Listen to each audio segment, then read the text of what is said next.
এখান থেকে কিন্তু মিস করার কোনো মানে হয় না এখন। অবশ্যই মিস করার কোনো মানেই হয় না। ডেস্ট্রমকে দেখা যাচ্ছে সে হচ্ছে একজন রিকভার করার চেষ্টা করছে তারা, এবং সিনিস্টার সে কিন্তু বাগি নিয়ে মুভ করছে। নাভিদ তাকে দেখা যাচ্ছে দূরে থাকা প্লেয়ারদেরকে স্পট করার চেষ্টা করছেন, এলিমিনেশন কনফার্ম করে যাচ্ছে।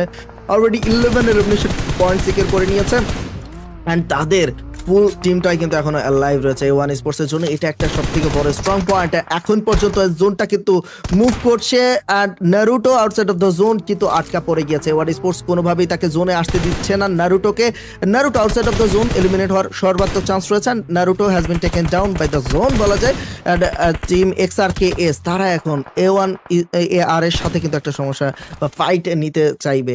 ভ্যারিয়েন্টকে দেখা যাচ্ছে, ভ্যারিয়েন্ট পুরোপুরিভাবে এখন কিন্তু ক্লিয়ার ভিউ পাচ্ছে। A1 যদি কোনোভাবে ওপেন এরিয়াতে আসে তাহলে কিন্তু ভ্যারিয়েন্ট এখানে অ্যাটাক করতে পারবে, বাট জোনটা বলা যায় কারো কাছেই নেই, কারোর জন্যই আপন্ন হয় জোন এই মুহূর্তে। সিরিজটা সুন্দর একটি নকডাউন বের করে দিয়েছে।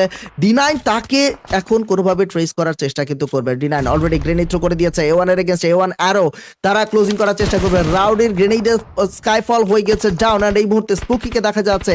D9 কোনোভাবে হোল্ডে রয়েছে অ্যান্ড এক্সআরকেএস তারা রোটেট করতে গেলে কিন্তু D9 এর ক্লিয়ার ভিউ থাকবে অ্যান্ড সিনিস্টার তাকেও কিন্তু ভালো একটা অবস্থান নিতে দেখা যাচ্ছে। বাট জোনটা কিন্তু মোটামুটি কোনো টিমে এখন পর্যন্ত সিকিউর করতে পারেনি, বিকজ অফ জোনটা হয়েছে একদমই ডিপের মধ্যে।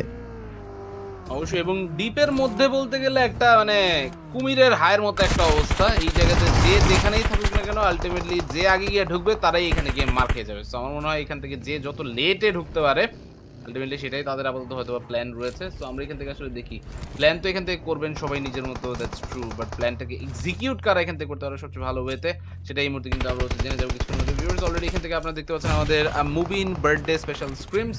তো আমরা সেই স্ক্রিমে এখন আপাতত আছি অ্যান্ড অবশ্যই চাইবো পরবর্তীতে আরো এই ধরনের ইভেন্টগুলো থাকে, এবং আমরা এখান থেকে অফিসিয়াল আনঅফিসিয়াল যে ইভেন্টগুলো এখন করতেছি সেখানে যাতে প্লেয়াররা প্র্যাকটিস করার আরো অনেক বেশি সুযোগ পায়, এটাই আমাদের সবারই কম বেশি কিন্তু আশা আছে। অলরেডি ভিউয়ার্স আপনারা দেখছেন আমাদের তো রাউডি এবং বাকি সবাই ওয়ান স্পোর্ট মানে বেদম পিছিয়ে যাচ্ছে সবাইকে। এটা কিন্তু একটা বিশাল বড় সাপোর্টের ব্যাপার। যারা ওয়ানের পাগলা ভক্তরা আছেন তারা তো এখান থেকে ম্যাচের এই সিচুয়েশনগুলো দেখে খুবই খুশি হবে।